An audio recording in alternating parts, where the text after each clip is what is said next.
بسم الله الرحمن الرحيم ومن يبتغي غير الإسلام دينا فلن يقبل منه وهو في الآخرة من الخاسرين صدق الله العظيم. وقال النبي صلى الله عليه وسلم من تشبه بقوم فهو منه أو كما قال عليه السلام. رواه أبو داود.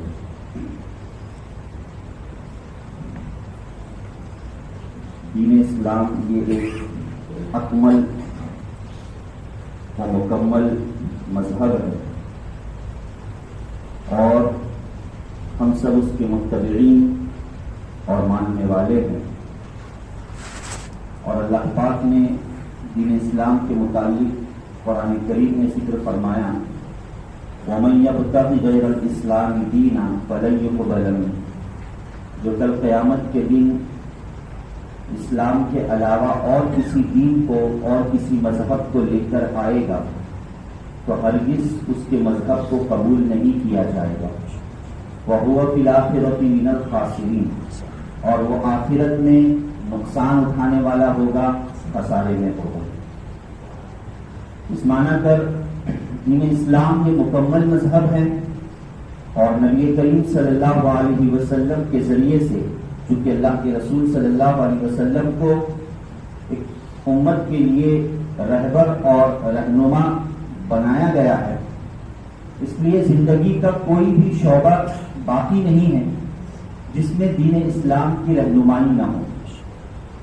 اسی لیے شریعت اسلامیہ نے ایک مسلمان کو، ایک ایمان والے کو کسی دوسرے مذہب کی اقتداء اور دوسرے قوم کی مشابہت اختیار کرنے سے صراحتاً منع فرمایا ہے.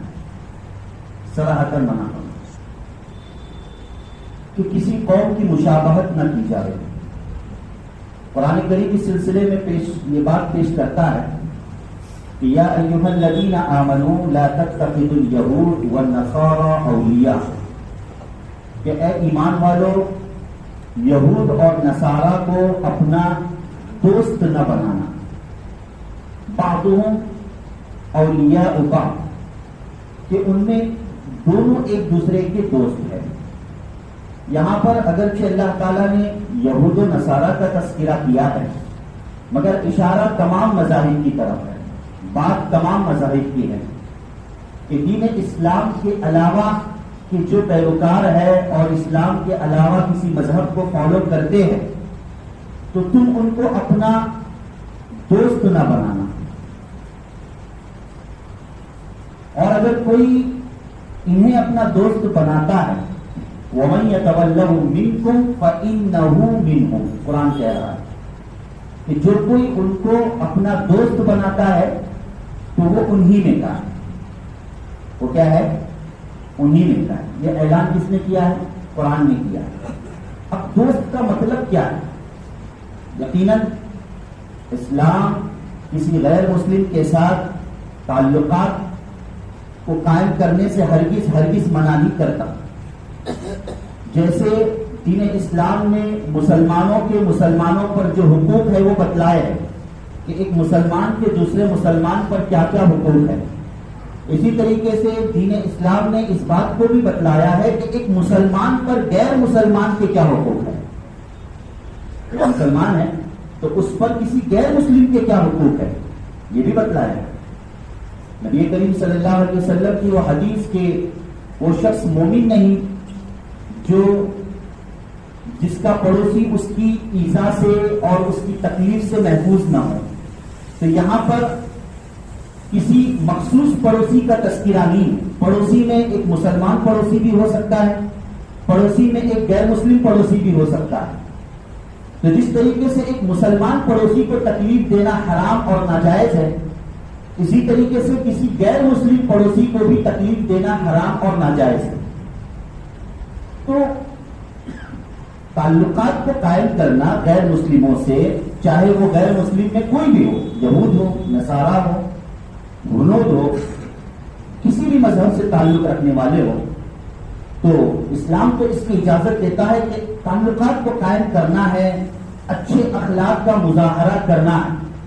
لیکن یہاں اس آیت میں اللہ پاک نے جس دوستی سے منع فرمایا ہے اور جس تعلقات سے اللہ پاک نے منع فرمایا ہے وہ تعلقات ہے جو تعلقات ہمیں ان کے نظریات تک، ان کے عقائد تک، ان کے رسوم و رواج تک پہنچانے والے ہو۔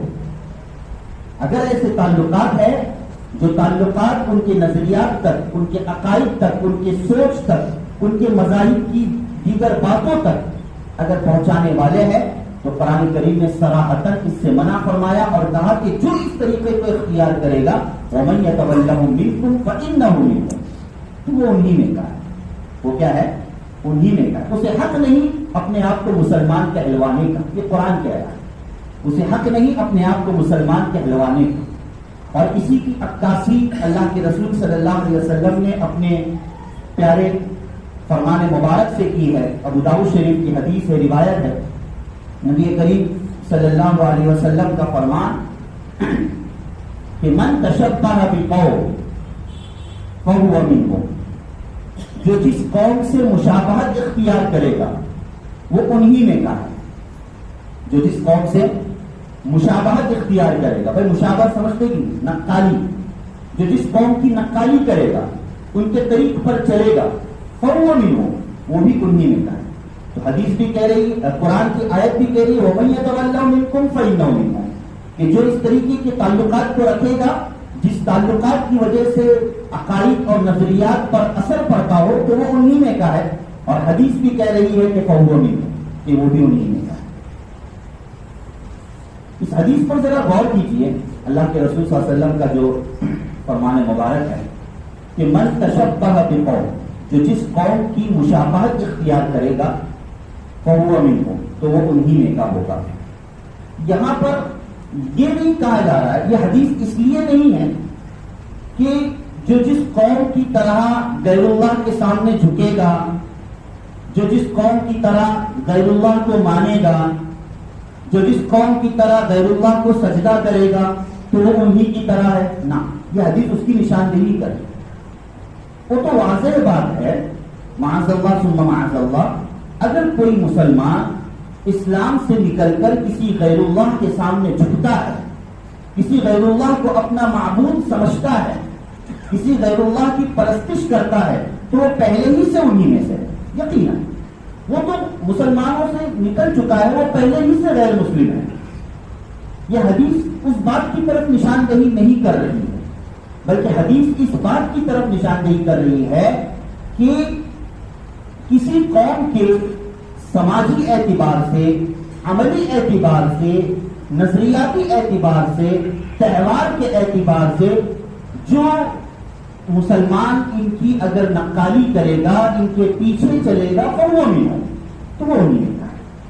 بات میں فرق ہے۔ میں اس حدیث کو اس وضاحت کے ساتھ اس لیے پیش کر رہا ہوں کہ اگر ہم کسی سے کہیں، مثال کے طور پر آج اللہ حفاظت فرمائے کہ ہماری سوچ، ہماری نظریات عجیب ہو چکے ہیں، غیر مسلموں کے تہواروں میں شریک ہونا، غیر مسلموں کے رسوم و رواج میں شریک ہونا، اور یہ اپنے آپ کا خیال رکھنا کہ ہم پکے مسلمان ہیں، بڑے خوف کے ساتھ کہ شاید پکے مسلمان ہیں، ماشاء اللہ۔ ابھی حال ہی میں ایک تہوار گزرا جسے وہ گربا کہا جاتا ہے، ماشاء اللہ ثم ماشاء اللہ۔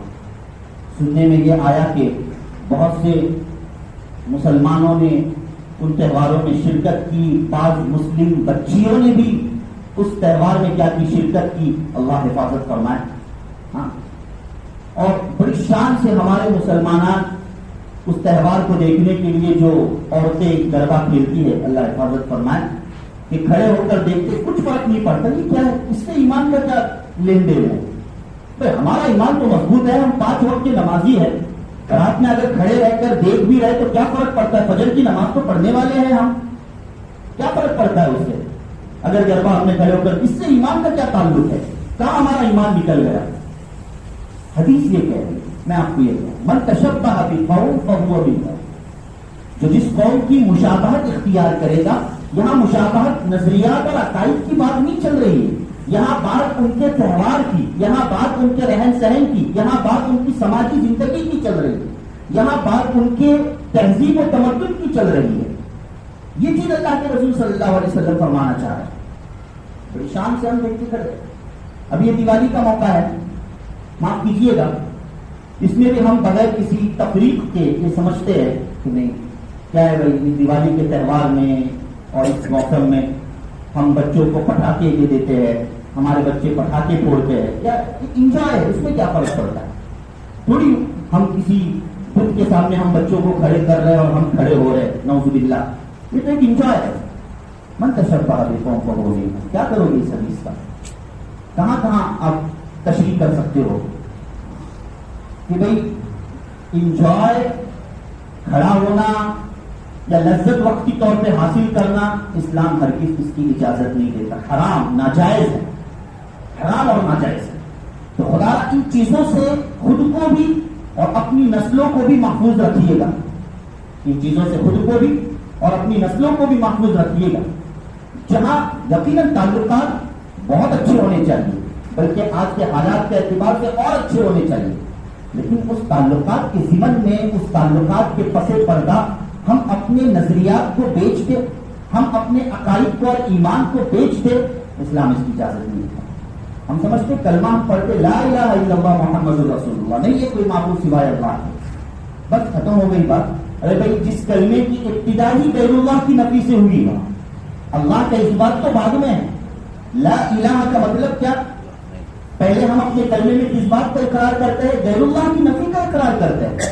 اب غیر اللہ کی نفی فقط مندروں میں نہ جانے سے, گرجاؤں میں نہ جانے سے, یا کسی بت کے سامنے نہ جھکنے سے فقط غیر اللہ کی نفی نہیں ہوتی ہے. غیر اللہ کی نفی کا مطلب اس میں وسعت ہے کہ ہر اعتبار سے میں نے غیر اللہ کی نفی کی. ان کے رہن سہن کے اعتبار سے, ان کے تہوار کے اعتبار سے, ان کے مزاج کے اعتبار سے, ان کے تہذیب و تمدن کے اعتبار سے. مشابہت ایک عجیب موضوع ہے, کاش کہ ہم اس کو ہم سمجھ لیں. اسی لیے دیکھو گے کہ ہم ذخیرہ احادیث کا جب مطالعہ کریں گے تو ایسی کئی مثالیں, موقع نہیں کہ ان چیزوں کو ہم تمام کو ذکر کریں. اس موضوع کے لیے تقریباً 2-2.5 گھنٹے چاہیے جس میں تفصیل کے ساتھ وہ باتیں آ سکیں. ہاں, آپ ذخیرہ احادیث کا مطالعہ کیجیے. اللہ کے رسول صلی اللہ علیہ وسلم نے چھوٹی چھوٹی چیزوں میں جن کی طرف ذہن جا بھی نہیں سکتا, اللہ کے رسول صلی اللہ علیہ وسلم نے مشابہت سے منع فرمایا. ہاں, مشابہت سے منع فرمایا.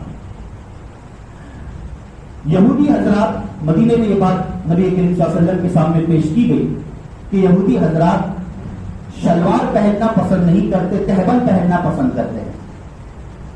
شلوار پہننا ایک کپڑا ہے بھائی, اس کا کوئی عقیدے سے کوئی تعلق نہیں ہے. میں بات رہن سہن کے تعلق سے پیش کر رہا ہوں. یہ کپڑا ہے, عقیدے سے اس کا کوئی تعلق نہیں.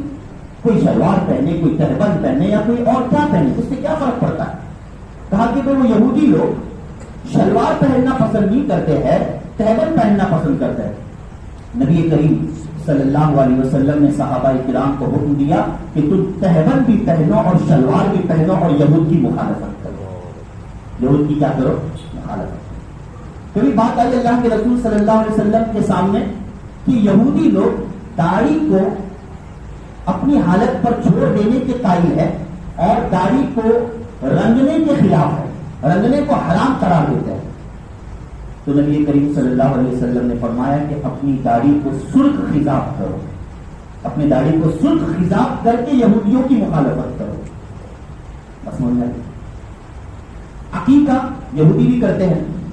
ان کے نزدیک ایک رسم یہ ہے کہ جانور کو ذبح کر لینے کے بعد اس جانور کا خون بچے کے سر پہ کیا ہے لگاتے ہیں بطور تبرک. سمجھتے کیا عقیقہ اللہ کے یہاں قبول ہو گئے. نبی کریم صلی اللہ علیہ وسلم نے اس رسم کی نفی فرمائی اور کہا اس جگہ پر بچے کے سر پہ خوشبو لگاؤ. بچے کے سر پہ کیا لگاؤ, خوشبو لے دو. چھوٹا بچہ, خوشبو لگاؤ سر پہ. بھائی سارے اوقات اللہ کے ہیں, ہر وقت اللہ کے لیے سجدہ جائز ہونا چاہیے. بھائی اللہ کے لیے کوئی وقت کی تعین ہونی چاہیے کہ عبادت کے لیے نہیں, لیکن پھر بھی سورج کے طلوع ہونے کے وقت, سورج کے غروب ہونے کے وقت سجدے کو حرام, مکروہ تحریمی قرار دیا گیا ہے. کہ عین سورج طلوع ہوتے وقت, عین سورج غروب ہوتے وقت آپ نماز نہ پڑھیے گا, حرام, ناجائز. بھائی کیوں؟ سارے اوقات اللہ کے لیے سجدہ کرنا کون رکاوٹ ہو سکتا ہے؟ کیا چیز مانے ہو سکتی؟ نہیں، کیونکہ اس موقع پر غیر مسلم ان چیزوں کو سجدہ کرتے ہیں، سورج کو سجدہ کرتے ہیں، اس وجہ سے ہلکی سی بھی مشابہت نہ ہو جائے، اس لیے اللہ کے رسول صلی اللہ علیہ وسلم کی طرف سے اور اسلام کی طرف سے یہ حکم ہے کہ ایسے موقع پر سجدے کرنے کو حرام قرار دیا گیا۔ ایسی کئی مثالیں ہیں۔ عاشورے کے روزے کے متعلق جو مشہور حدیث ہے کہ 9ویں کے ساتھ 10ویں کے ساتھ 9ویں جوڑ لو یا 10ویں کے ساتھ 11ویں جوڑ لو، 11واں روزہ جوڑ لو، مشہور ہے، جو بارہ بار ہمارے سامنے آتے رہتی ہے۔ اور ایک موقع پر اللہ کے رسول صلی اللہ علیہ وسلم نے صراحتاً فرمایا کہ اپنے اور یہودیوں کے روزوں کے درمیان فرق کرو سحری کرنے سے، اس لیے کہ یہودی سحری نہیں کرتے ہیں اور تم سحری کرو تاکہ اس سحری کے ذریعے سے سنت بھی ادا ہو اور مشابہت بھی نہ ہو۔ اللہ، سنت بھی ادا ہوا، مشابہت بھی۔ ایسی کئی احادیث ہیں، ایسے کئی واقعات اور کئی باتیں ہیں جس میں اللہ کے رسول صلی اللہ علیہ وسلم نے ہلکے سے تشابہ کو بھی اور ہلکی سی مشابہت کو بھی اللہ کے رسول صلی اللہ علیہ وسلم نے منع فرمایا۔ حالانکہ یہ چیز عبادات کی ہے، عبادات میں بہرحال ہم عبادت اللہ کے لیے کر رہے ہیں، ہماری نیت کا کوئی فرق نہیں پڑنا چاہیے تھا، مگر شیطان ہوتا ہے، وہ اچھائی کے راستے سے بھی اور صحیح راستے سے بھی کبھی کبھار آ کر انسان کے دلوں میں غلط خیالات اور وساوس ڈال سکتا ہے، اس لیے شریعت نے پہلے ہی سے ان دروازوں کو بند کر دیا، ان دروازوں کو بند۔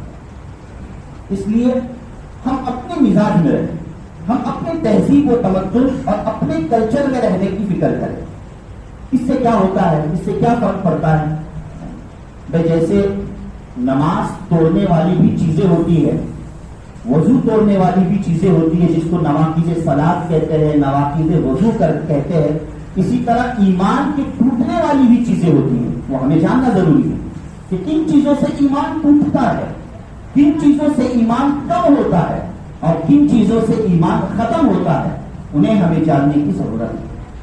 ہاں، ہمیں تصور بھی نہیں ہوتا ہوگا اور پتہ بھی نہیں چلتا ہوگا کہ بسا اوقات ایسی ہم چیزیں اختیار کر لیتے ہیں جس کی بنا پر ہمارے دلوں سے ایمان جاتا رہتا ہے۔ ہمیں تشدید ایمان کرنے کی ضرورت ہے، ایمان کی تشدید کرنے کی ضرورت ہے، بلا تکلف۔ بات تو ایسی وسعت قلبی کا مظاہرہ کرتے ہیں، اللہ حفاظت فرمائے، اور اپنے انٹرویو میں اور نہ جانے لوگوں کے سامنے خطاب کرتے ہیں، تقریر کرتے ہیں اور یہ کہتے ہیں کہ بھئی سب سے بڑا مذہب انسانیت ہے، نعوذ باللہ من ذالک، سب سے بڑا مذہب کیا ہے؟